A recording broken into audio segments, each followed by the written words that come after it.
Oke Kancang Muda, balik lagi sama kita di Kamistis.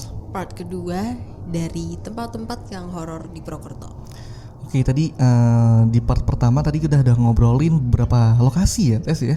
Ada 3 lokasi tadi ya. Ada 3 lokasi, dari salah satu pabrik, terus salah satu kos-kosan ya, salah satu Wisma Putih di Purwokerto, Sama salah satu hotel yang hotel ya.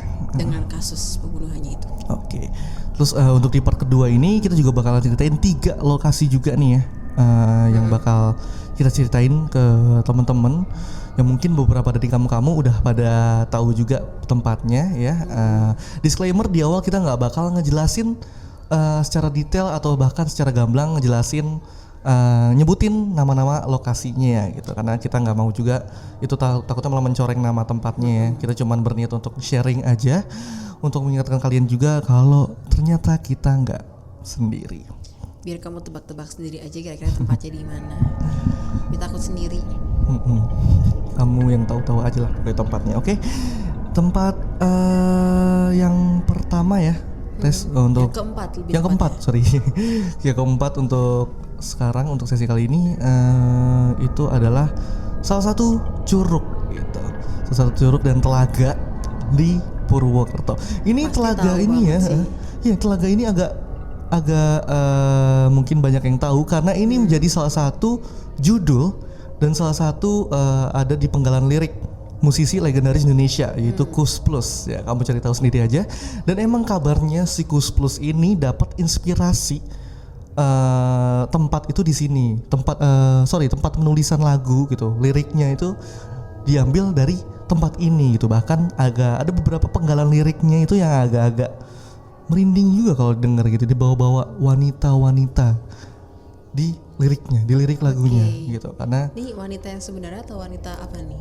Nggak tahu, makanya kita mau nanya ke salah satu band legendaris itu kan sulit juga gitu ya. Cuma yang jelas ini agak ini lumayan terkenal lah pokoknya ya, tempat ini.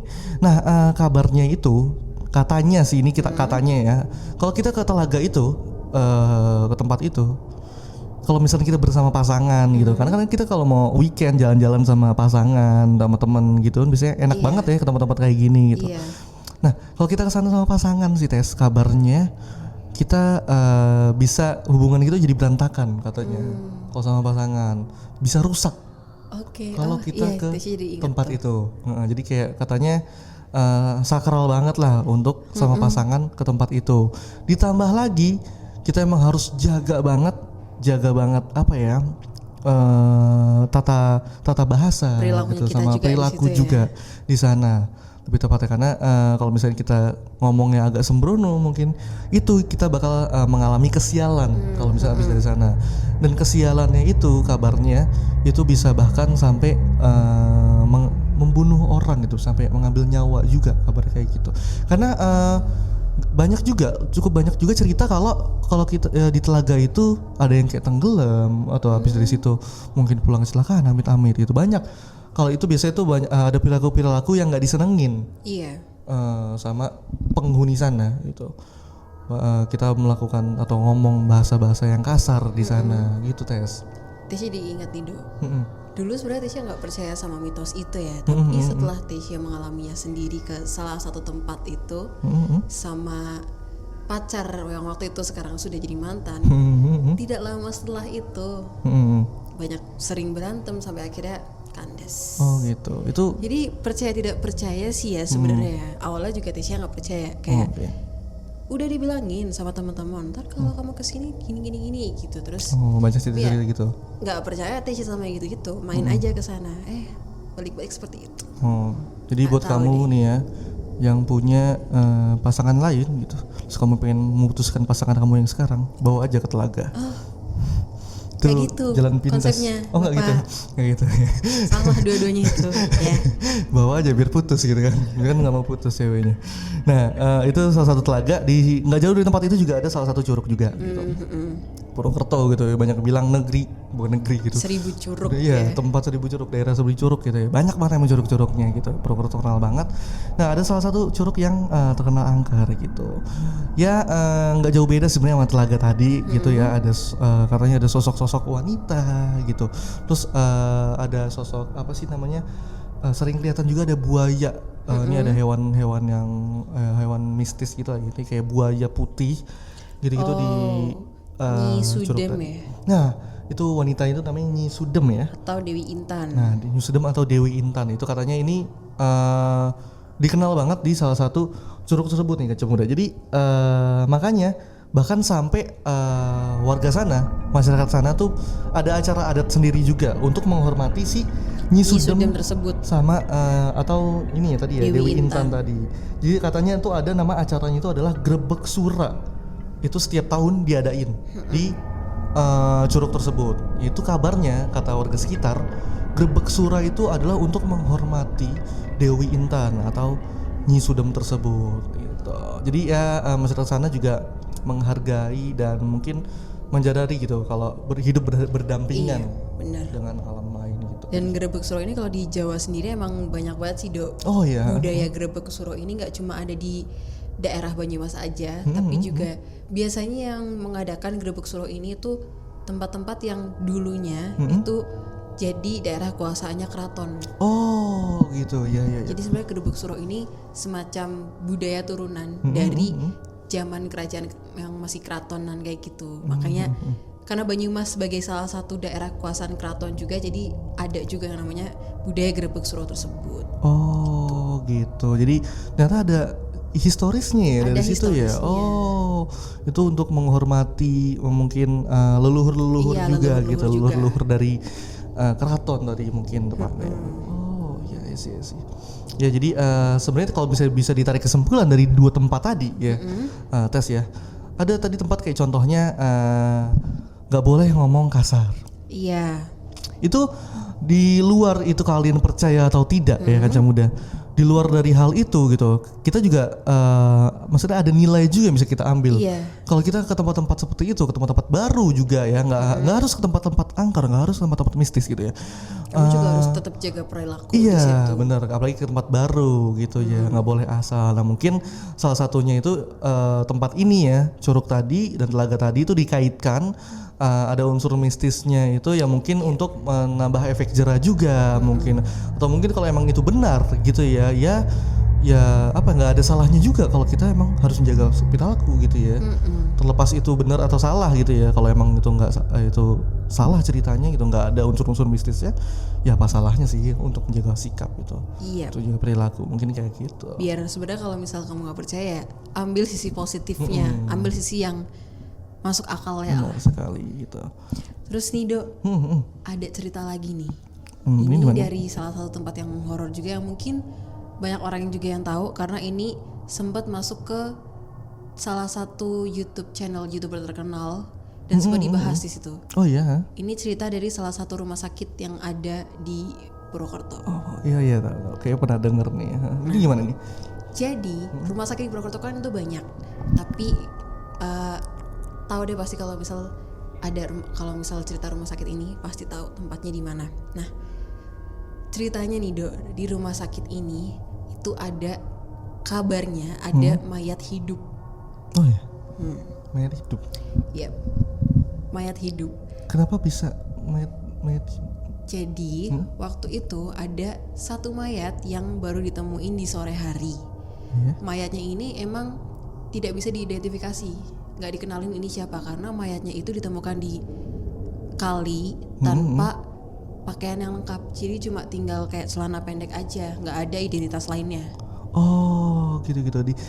Kalau nggak salah ya tes nih, kalau sorry motong nih, kalau nggak salah nggak lama mungkin itu tahun 2017 Aldo pernah denger ada cerita penemuan mayat di salah satu sungai dan sungainya itu dekat rumah sakit. Iya. Mungkin ini ada kesinambungan. Oke lanjut lagi coba.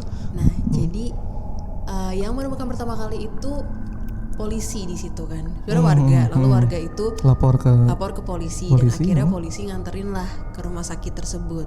Dan itu keadaan udah hampir maghrib tuh. Terus? Sampai di sana malamnya kan karena itu udah mau malam gitu kan, nggak mungkin kalau misal pihak rumah sakit tiba-tiba langsung mengotopsi gitu. Jadi mereka mungkin nunggu dulu ada nggak nih keluarga yang mengklaim ini keluarga mereka gitu. Oh iya, emang SOP-nya nggak boleh langsung otopsi ya. Dicari tahu dulu apakah ada keluarganya gitu kan. Oke, makanya mayatnya dianggurin dulu ibaratnya kayak gitu. Iya, disimpan di kamar mayat. Oh, di kamar mayat dulu ya. Di kamar mayat. Nah, kalau ngomongin kamar mayat tuh merinding bawaannya. Terus ada salah satu pegawainya di situ yang tiba-tiba menelpon temannya. Jadi kalau yang Tasya baca ini, si temennya ini yang cerita. Temennya ini bilang kalau si temennya yang jadi perawat di rumah sakit tersebut nelpon, minta tolong kamu harus kesini pakai bahasa Jawa. Kamu harus kesini. Ya udah akhirnya kesana lah. Tapi emang si temen ini tuh emang sering nemenin temennya yang perawat ini buat jaga malam gitu loh. Cuma emang nggak setiap hari. Walaupun si perawat ini seminggu itu jaga malam terus, paling temenin sama si temennya ini cuma 3 hari atau 2 hari dan itu nggak selalu berturut-turut gitu. Tapi ini keadaannya si temennya tuh sebelumnya udah nemenin si perawat ini. Dan besoknya tiba-tiba minta ditemenin lagi kan. Dia heran tuh, akhirnya ya udah datang ke rumah sakit. Lalu singkatnya si perawat ini nunjukin ke temennya, aku nemuin ini. Ada jejak kaki yang itu tuh di ruangan penyimpanan darah. Iya. Dengan kantong darah yang sudah terbuka kayak digigit. Oh, kayak kita buka cemilan snack gitu. Terus? Dan itu jejak kakinya tuh jejak kaki darah. Menuju ke kamar mayat. Oke. Dari ruang penyimpanan darah itu menuju ke kamar mayat. Shock dong. Ada apa nih? Jadi yang masuk ke kamar penyimpanan darah itu ada si temennya tadi, perawat, sama satu lagi temenin sama satpam. Ya. Terus udah ketemu kayak gitu, akhirnya si Pak Satpamnya ini bilang, ya udah ayo kita cek dulu karena nggak mungkin dong kalau udah ngelihat jejak kaki yang menuju ke kamar mayat semacam mencuri darah itu, habis itu nggak diselidiki. Iya. Jadi sebagai perawat juga tetap harus menyelidiki kan. Ya, ibaratnya itu udah pencurian, tindakan kriminal lah ya, berarti diselidiki ini. Takutnya emang beneran itu ada orang yang nyuri darah, tapi buat apa? Kenapa harus dibuka di situ? Gak masuk akal juga ya kalau orang. Gak masuk akal juga kan? Iya, terus. Akhirnya datanglah ke kamar mayat. Setelah dicek, ada satu mayat yang posisinya sudah berubah dengan ceceran darah di sekitaran kakinya, badannya dan juga mukanya, apalagi di sekitar mulutnya. Setelah dicek, giginya itu cuma ada 4. Jadi perawakannya tuh udah orang tua kayak gitu. Setelah dicek, giginya itu cuma 4. Dan 4 gigi itu taring atas 2, taring bawah 2 gitu. Oh, jadi kemungkinan besar dia berarti ya? Kemungkinan besar dia, karena Tapi kita nggak bisa menuduh dia. Iya, karena dia udah jadi mayat. Iya. Tapi jejak kakinya berhenti di tempat dia ya. Ada di tempat dia. Itu mau masuk pidana juga susah mayat soalnya. Nah, nggak ada hukum mayat ya. Akhirnya agak bingung nih. Pak Satpamnya minta tolong ke perawat lain untuk ya udah mending mayat ini langsung aja diotopsi malam itu juga, lalu dikuburkan segera gitu. Itu keadaan sudah malam. Jadi sudah beberapa jam setelah si mayat tersebut dianterin sama polisinya sore tadi. Dan satu lagi, karena si perawat ngelihat kejadian itu nggak kuat dia, akhirnya udah dibawa pulang lah, diantar pulang dulu sama temannya ini. Yang di situ akhirnya cuma perawat-perawat yang ada di situ sama si satpam tadi buat ngeotopsi sama buat mempersiapkan untuk pemakaman secara mendadak. Sudah, terus abis itu mulailah prosesi pemakaman hampir subuh waktu itu. Setelah itu kejadian itu, Tasya ada lupa kejadiannya waktu pas pemakamannya itu seperti apa, tapi ada kejadian lagi besoknya. Setelah si temennya ini dianterin, perawatnya ini dianterin sama temennya balik lagi.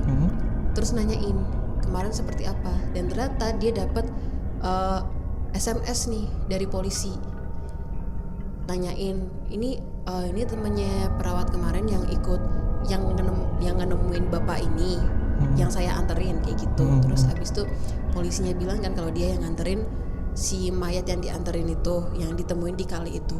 Ternyata polisinya itu juga mengalami hal yang tidak mengenakan. Apa tuh yang dialami polisinya? Jadi si polisinya itu berdua nganterin mayatnya itu ditaruh di bagian kursi belakang. Iya. Dan tiba-tiba di tengah jalan mobilnya itu mati.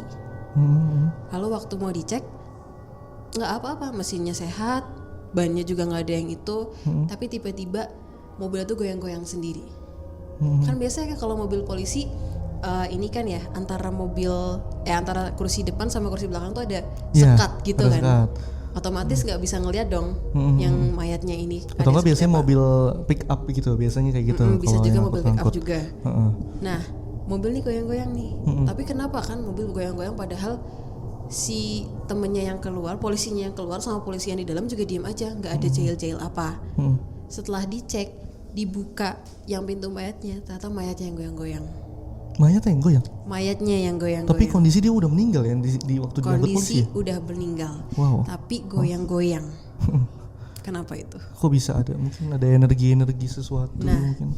Lalu ternyata dari satpamnya juga cerita kalau waktu si mayatnya ini dimandiin, ternyata mayatnya juga goyang-goyang sambil ada suara-suara kayak kayak gitu. Suara meringis gitu. Bukan suara meringis sih, kayak semacam kayak gitu. Kayak gimana kesakitan ya? Gitu ya. Kayak mungkin kayak semacam kesakitan gitu, dan itu berkali-kali. Dan yang dengar bukan cuma satpamnya aja, tapi semua orang yang mandiin di situ. Oh, jadi kalau misalnya satu orang doang kita agak ragu gitu. Tapi kalau udah banyak orang tuh biasanya kayak wow, sekuat itu ternyata ya. Energi bisa sampai banyak orang yang tahu. Lalu setelah dikuburkan, ternyata ada kejadian lagi, Dok.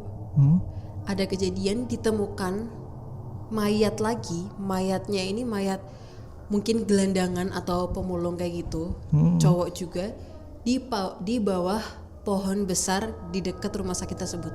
Oh, ini yang masuk ini yang sempat Aldo tahu nih ceritanya. Iya, terus itu gimana? Di situ pun juga tidak teridentifikasi mayatnya.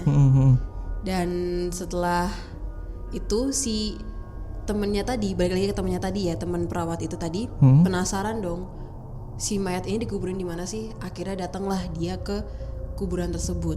Waktu dicek, dia kaget karena tiba-tiba keluar asapnya dari situ. Wow, ada asap, kenapa bisa ada asap? Gak tahu itu kenapa. Ceritanya selesai di situ. Oke. Jadi kita masih belum tahu apakah dia vampir seperti yang diceritakan di film-film, karena banyak juga kan, Dok, konspirasi tentang vampir itu gitu kan.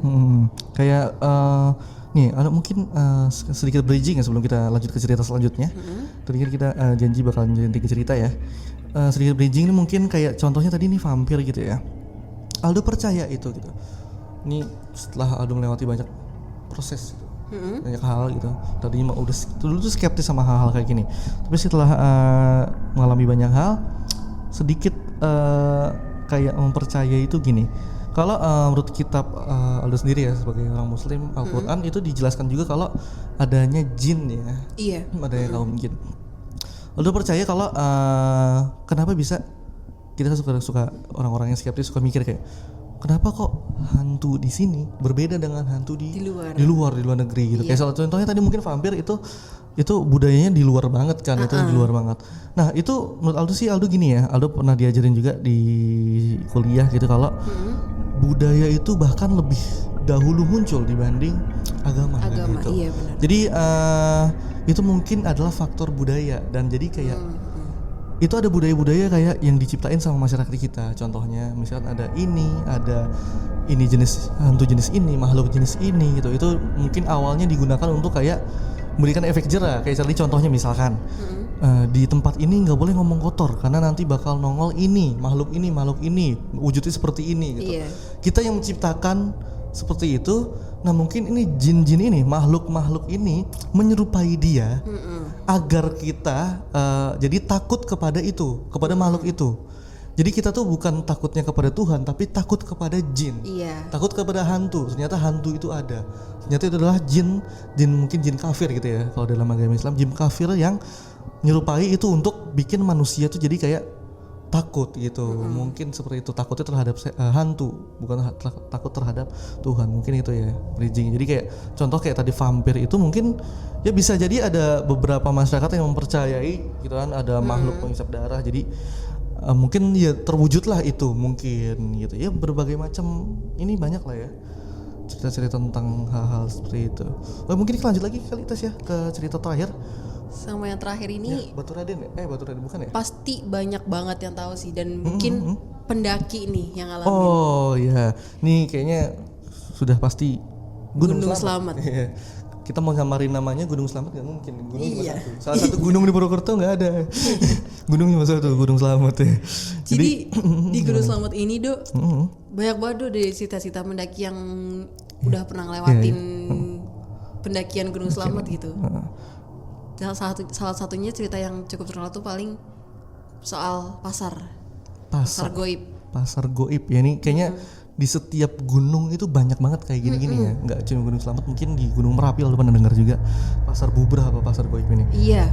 Kalau yang di Slamet ini gimana Tes? Kalau yang Slamet ini sebenarnya dari cerita-cerita yang pernah Tesya baca itu hampir mirip sih sama cerita-cerita di gunung-gunung lain juga.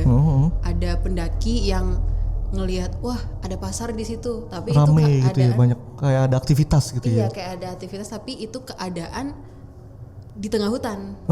Kan masuk akal nggak sih ada keramaian di tengah hutan gitu kan? Iya. Akhirnya waktu pendaki itu kesana, awalnya emang nggak kelihatan apa-apa nih, kayak orang-orang di situ ramai biasa.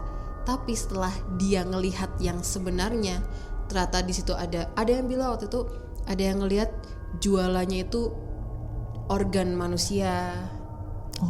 Ada juga yang bilang begitu masuk situ ngelihat tiba-tiba orang-orang yang di situ yang awalnya biasa-biasa aja tiba-tiba berubah jadi wujud yang tidak mengenakan. Sampai akhirnya ada juga yang katanya kejebak di situ selama berhari-hari bahkan berbulan-bulan juga.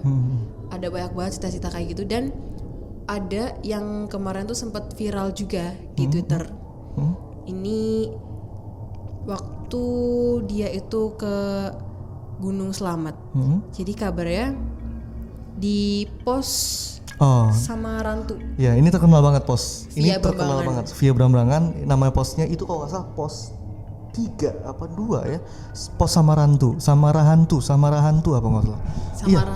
Samarantu atau Samarahantu gitu. Karena pos ini pos 4 ya kalau nggak salah. Ternyata berasal dari kata samar dan hantu. Oh, wow. Jadi emang ini terkenal banget emang ya. Terkenal banget kan. Jadi emang di situ mereka ngelihat kebanyakan pendaki-pendaki lewat situ tuh melihat kebanyakan hantu tapi samar-samar gitu. Makanya nama posnya Samarantu. Oke, terus Nah, di waktu si pendaki ini sampai di pos 4 Samarantu, emang pos ini kabarnya tuh beda banget dari suasana pos-pos yang lainnya. Banyak pohon tumbang dan rimbunya pohon di sana juga bikin hawa di pos 4 tersebut semakin menyeramkan, apalagi kalau sampai di situ pas malam-malam. Nah ya, makanya Aldo pernah dengar ini sorry motong. Jadi kalau misalkan di Aldo pernah dengar, Aldo kan bukan pendaki lah ya bang, jadi nggak tahu soal hal ini. Dulu pernah ngobrol-ngobrol sama teman yang pendaki juga, nanya soal kondisi di Gunung Slamet. Katanya banyak banget pendaki, ya nggak tahu mungkin dari beberapa dari kamu juga pendaki yang dengerin ini, yang nonton ini, banyak katanya yang menghindari sampai di pos Samarantu itu kalau malam hari. Jadi kalau misalkan udah sore belum sampai pos Samarantu di pos 4 itu, kalau kita belum sampai pos 4 misalnya di pos 3 dulu. Nah mending kebanyakan tuh mereka tuh bermalam di pos 3 gitu. Atau misalkan di pos 4 udah sampai di Samarantu tapi kondisi sore-sore, mereka akan melaju lagi sampai pos 5 pos selanjutnya daripada bermalam di Samarantu. Banyak banget yang menghindari pos Samarantu ini. Iya, banyak karena emang katanya banyak banget dari kejadian-kejadian bahkan cerita-cerita pendaki yang sudah pernah melewati Gunung Slamet ya di pos 4 itulah pusat dari kebanyakan terjadinya aktivitas tersebut. Dan gitu ya. Kalau nggak salah juga pasar bubrah yang tadi Tesya bilang itu juga ada di pos 4 tersebut. Oh, di daerah pos 4 situ ya. Di daerah pos 4 tersebut. Jadi kebanyakan orang yang udah sampai di pos 4 mau naik ke pos 5 tiba-tiba ngeliat ada keramaian masih di daerah pos 4 itu. Daerah situ. Lalu masuklah ke situ. Nggak balik-balik akhirnya. Oh iya? Itu nggak balik? Ada ceritanya nggak balik-balik sampai ternyata ditemukan sudah meninggal. Ada juga yang ceritanya beneran nggak balik-balik, nggak tahu raganya di mana. Oh iya. Mungkin juga yang mereka lihat organ tubuh manusia di situ mungkin organ tubuh manusia yang hilang. Kalau mau diambil dari situ ya, cerita situ ya. Wow, ngeri banget. Karena emang Gunung Slamet ini emang sebenarnya banyak banget cerita-cerita yang cerita pendaki itu pasti banyak banget di Gunung Slamet ini karena emang terkenal banget mistis. Apalagi ini juga tersambung juga ke salah satu ramalan yang terkenal ya. Ramalan. Iya benar. Apa ya namanya, lupa. Aduh sorry kalau buat kamu yang tahu yang denger yang nonton ini mungkin bisa ntar komen gitu ya. Intinya ramalan itu karena posisi Gunung Slamet itu ada di center of Java, di tengah-tengah Pulau Jawa, ya, di persis tengah-tengah Pulau Jawa. Ada ramalan kalau Gunung Slamet ini meletus ya, Pulau Jawa akan terbelah dua. Nah, namun banyak yang masih mengira nih, ini katanya ramalan dari orang ini, dari beliau ini katanya ada banyak yang benar gitu ya, banyak banget yang tepat gitu, atau juga banyak juga yang miss gitu, ada banyak yang kayak nggak sesuai gitu. Nah, jadi kita belum tahu maksud dari Pulau Jawa terbelah dua ini literally gitu ya, kalau kata anak Jaksel literally kebelah dua gitu, bener-bener kebelah dua, atau emang mungkin ada makna di balik kebelah dua, mungkin kayak kebelah dua tuh jadi kayak suku ini terbelah gitu kan, atau masyarakat ini terbelah, masih belum tahu maksud dari terbelah dua itu apa. Tapi yang jelas intinya amit-amit gitu ya, kalau sampai terjadi Gunung Slamet meletus itu bakal ada perpecahan, intinya terbelah dua itu Pulau Jawa. Kita nggak tahu ya, jangan sampai sih ya, jangan sampai terjadi hal itu. Nah mungkin buat closing statement aja gitu Tes ya, kita untuk yang terakhir gitu ya. Mungkin untuk soal cerita Gunung Slamet sebenarnya masih banyak lagi ya yang perlu diceritain, atau bahkan mungkin kamu nih yang mendengar yang nonton ini yang pendaki juga yang tahu dan atau bahkan mengalami langsung gitu ya, mengalami langsung di Gunung Slamet, atau enggak cuma di Gunung Slamet, di tempat-tempat lain. Iya, di Purwokerto mungkin lebih tepatnya, lebih serunya mungkin di Purwokerto, di tempat daerah kita nih kayak Kaca Muda. Kamu boleh banget kirim cerita kamu ya via email padupodcast@gmail.com. Nah benar, di padupodcast@gmail.com dengan subjeknya kamistis. Ya, itu buat kamu yang mau sharing cerita mistis kamu gitu, subjeknya jangan lupa kamistis ya. Dan atau juga kalian bisa nanti cek di Instagram kita di @padukafm. Di situ nanti ada link tree yang bakal nyambung juga ke email kita kayak gitu. Nah mungkin closingnya aja buat kita ya, tadi tes dari kita gitu ya. Kalau tempat-tempat kayak tadi contoh Gunung Slamet, atau mungkin Telaga gitu dan Curug dan lain-lain sebagainya, seperti yang tadi sempat Aldo bilang ya, kalau kita udah ke tempat-tempat baru gitu, jaga sikap emang ya. Makanya banyak banget orang-orang anak-anak gunung biasa tahu lah kayak jangan ngomong macam-macam ya, jangan sompral, jangan ngada-ngada gitu. Begitupun juga tadi di Curug tadi kan, karena ada ini ada itu gitu. Bahkan juga ada masyarakat sana meyakini juga, bahkan kita juga harus menghormati juga gitu. Kalau ada adat, ada budaya, bahkan ada acara khusus juga untuk menghormati mereka itu di sana kayak gitu. Makanya kita kalau emang ke tempat-tempat baru gitu, apalagi tempat-tempat seperti itu ya Tes, mungkin bisa permisi dulu lah. Permisinya nggak harus kamu selalu ucapkan permisi. Kamu bisa mungkin yang beragama Muslim bisa assalamualaikum. Nah ya mungkin, atau mungkin keyakinan yang berbeda keyakinan bisa shalom ya permisi, gitu. salam gitu. Kalian bisa ya pokoknya menurut keyakinan kalian aja lah. Intinya kita sebagai masyarakat, sebagai manusia gitu yang berbudaya ya, kita punya adab pastinya ya. Kalau tempat-tempat seperti itu ya harus jaga sikap. Intinya kayak gitu sih yang bisa kita ambil. Mungkin gitu aja Tes ya untuk edisi kali ini. Volume pertama di Kamistis kali ini. Pokoknya kita tunggu cerita kamu buat nanti kita pilih-pilih, biar siapa tahu kan kamu bisa kita undang. Iya, buat masuk bareng sama kita di podcast Kamistis. Ya, karena banyak banget sebenarnya kalau Aldo siaran Kamistis nih ya di on air itu banyak banget sebenarnya kancing muda yang juga sharing-sharing ceritanya, dan ceritanya jujur banyak yang bikin Alu merinding. Banyak banget itu cerita kayak anaknya. Makanya nih, mumpung ada wadahnya nih di podcast, kalian bisa cerita lebih luas lagi gitu ya. Makanya jangan lupa untuk submit cerita kalian di email kita. Nanti kita bakal pilih, oke? Ya mungkin segitu aja ya Tes untuk edisi kali ini. Thank you banget. Sorry banget kalau misalnya kita ada salah-salah kata Tes ya. Sorry banget juga kalau misalnya ada pihak-pihak yang tersinggung, ada pihak-pihak yang merasa kayak tersenggol sama omongan kita. Kita nggak bermaksud sama sekali, kita cuma sharing aja. Bahkan kita juga ngambil cerita-cerita dari source lain, dari sumber-sumber lain gitu ya. Intinya sorry banget, mohon maaf kalau ada salah-salah kata. Terima kasih buat kalian yang udah menonton ini, yang udah mendengarkan podcast ini ya. Thank you banget. Jangan lupa Tes apa? Subscribe, like, share, dan jangan lupa coba buat komen, oke? Komen. Thank you buat nyalain juga loncengnya, jangan lupa. Ya, ada di sini nih, bisa tombol subscribe. Editor, tolong ya.